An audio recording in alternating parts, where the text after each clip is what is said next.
Hello students and welcome back to the science class. So we were discussing about the synthetic fibers in plastics. And in our previous class, we discussed the four types of synthetic fibers: the rayon, nylon, polyester and acrylic. Sorry if we were left with one synthetic fiber, that is spandex. So let me quickly speak a few lines about spandex. We are also having a fifth type of synthetic fiber, that is spandex. Spandex is also known as lycra. It is a long chain synthetic polymeric fiber which is soft and rubber like. It is quite elastic, which allows the fiber to stretch a lot and recover its original shape when brought to normal. The high elasticity of the fabric made from these fibers is suitable for making clothes which require a body hugging fit, like swimming costumes, undergarments, shirts, etc. So, it is widely used for making clothes which require tight fitting.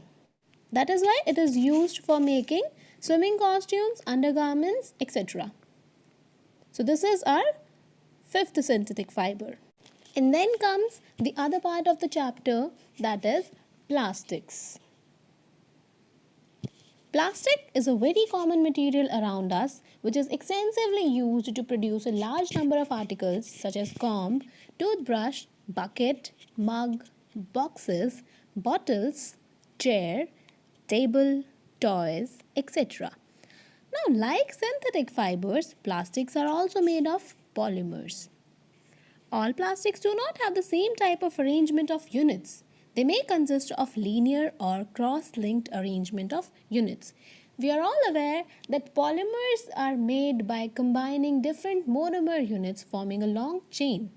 Now these long chains, they may be linear or quite possibly different linear chains can be interlinked with each other forming a cross-linked arrangement of units. So we are having two types of arrangement. First is the linear and the second is the cross-linked arrangement. So the plastics, they can have the two types of arrangements. The use of plastics has become popular these days because they are very flexible materials.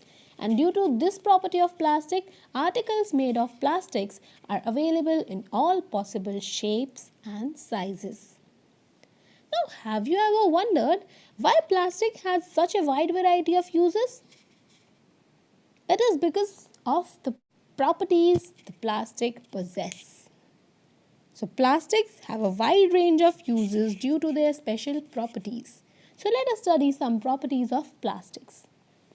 Plastics are durable.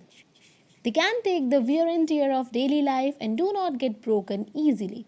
Therefore, they last for a long time. Then plastics are also resistant to weather conditions, that is, they do not rust or corrode. Plastics are also moldable, recyclable, and are inexpensive. Then comes the types of plastics. So, based upon the behavior different plastics show towards heat, they can be classified as thermoplastics and thermosetting plastics. So, discussing these, first is the thermoplastic. Now, what is thermoplastic? The plastics that get softened and deformed on heating are called thermoplastics. They can be bent easily and can be remolded or reshaped as many times as desired. And the examples of thermoplastic include PVC or polyvinyl chloride, polystyrene and polythene. So let's discuss these. First is the PVC, that is polyvinyl chloride. It is a good electrical insulator and does not allow electricity to pass through it. And due to this, it is used to make coverings around electrical wires and electrical tapes. It is also used in making floor tiles, hose pipes, containers, raincoats, car seats and waterproof coatings of folders and bags. Then comes the second one, which is polystyrene. It is a very lightweight plastic. It is used to make insulating packaging material and also to make food service containers, hot drinks, cups and disposable plates. It is also used to make CD cases, and to make test tubes in petri dishes. We use test tubes in petri dishes in our labs that are made up of polystyrene. Then comes the third one, the polythene, of which you all are aware. It is also another example of thermoplastics. It is used for making commonly used plastic bags and also in making squeeze bottles, water pipes, wire insulations and car covers, etc. Now we have discussed that these two types of plastics, the thermoplastics and the thermosetting plastics, these are classified according to the behavior they show towards heat. So let us have a look at the effect of heat on thermoplastics. So the aim is to show the effect of heat on thermoplastics. And the materials which we require are an empty plastic bottle and hot water. So what you have to do is take the empty plastic bottle and pour some hot water into it and observe for some time. You will observe that after some time the plastic bottle will get deformed. So what do we conclude from this? We come to the conclusion that thermoplastics become soft and get deformed on heating. Then comes the second category, that is thermosetting plastics. Now what are thermosetting plastics? The plastics which do not get deformed and harden on heating are called thermosetting plastics. Once set, they cannot be shaped even on heating. Now we have discussed that thermoplastics are having linear type of arrangement, but the thermosetting plastics, they are having cross-linked arrangement of monomers. And the examples of thermosettings include bakelite and melamine. So let's discuss these. The first is bakelite. The bakelite was the first thermosetting plastic which was invented by the US chemist Leo Baekeland in 1907. It is a poor conductor of heat and electricity, due to which it is used in making handles of utensils, electrical plugs, switches, combs, etc. Then comes the second one, which is melamine. It is a fire resistant plastic and has better heat tolerance than any other plastic. It is used to manufacture floor tiles, whiteboards and utensils. Also, the uniforms of firemen are coated with melamine to make it fire resistant. So we are having the two types of plastic, thermoplastics and thermosetting plastics. So let's discuss some differences between them. Here are some differences between thermoplastics and thermosetting plastics. We have discussed about the effect of heat on thermoplastics. They soften and get deformed on heating, while the thermosetting plastics, they do not soften or melt on heating. Then the thermoplastics can be reshaped or remolded as many times as desired. But coming to the thermosetting plastics, once set, they cannot be reshaped even on heating. And the examples of thermoplastic include PVC, polystyrene and polythene. And the thermosetting plastics, they are having examples of bakelite and melamine. And then comes the other topic, that is plastic and the environment. How the plastics are related to the environment. The usefulness of plastic has made our life easier. Plastics are being used extensively in offices, households, hospitals, etc. We use plastic to store, wrap and carry things in our day-to-day life, including the grocery shopping, etc. But let me ask you one thing, that what do you do to the plastic after using it? Do you throw it wherever you feel like without giving a thought, or do you look for a proper place to dispose it? Although it is very convenient to use plastic, but there are several problems also. Where the plastics are having so many uses, it is having disadvantages also. So let's discuss them.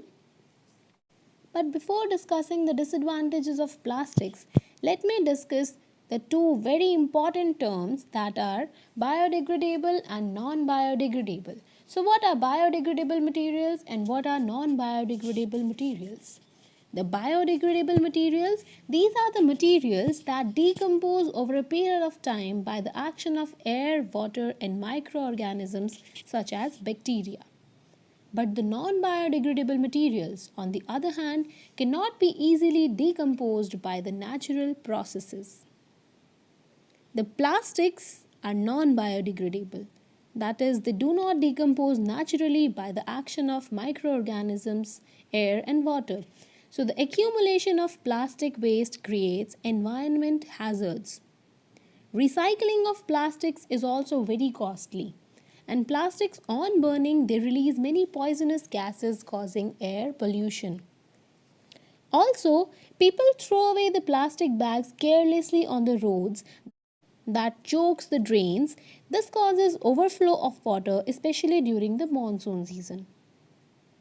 The mosquitoes also breed in choked drains, causing diseases like malaria. The choked sewage system also do not allow the rainwater to seep into the ground, causing problems in recharging groundwater. Also, the cows and other stray animals, they may swallow the plastic bags thrown in the garbage, which may result in the death of the animals. Now, since plastics cause pollution, so here comes some measures to reduce the plastic pollution. Each individual can contribute to reduce the pollution by following the 4 R's principle. So, what are these 4 R's? These are reduce, reuse, recycle, and recover. First is reduce. Try to avoid usage of plastic articles in order to minimize the amount of plastic waste generated. We have to reduce the plastic use. For that, what can we do? Buy products with less plastic packaging. Use jute, cloth, or paper bags instead of using plastic bags while shopping. The shopkeepers must be encouraged to use recycled paper bags. So minimize the use of plastic materials. Then comes reuse. So the used items, the plastic used items that we usually throw away, if possible, they should be reused. So what can we do for this?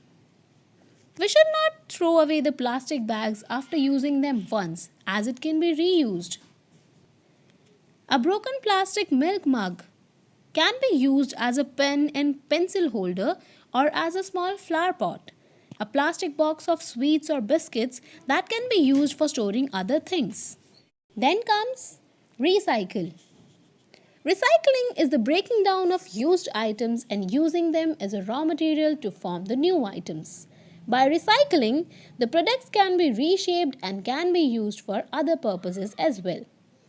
The articles that cannot be reused, they should be sent for the recycling.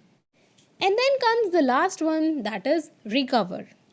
Recovering includes selection of the discarded items for specific use so that they can be converted into some other kind of resources. For example, the waste can be converted into compost and used to enhance the soil fertility. The waste can be used as a fuel for generating electricity. Also, we are having some other important measures. The plastic bags should be disposed properly by throwing them in dustbins. The plastic that should not be thrown into rivers, lakes, seas, etc. as they contaminate the water. Plastic should not be dumped in the soil because they obstruct the growth and movement of roots of plants. Dumping of plastic in the soil also pollutes the groundwater and makes it unfit for human use. So we can simply follow the 4 R's rule and these important measures to reduce the plastic pollution. And this ends up your chapter. So with this, I end up today's class with the completion of chapter. In the next session, we will be discussing with some other chapter. So till then, take care, stay safe, stay healthy, and goodbye.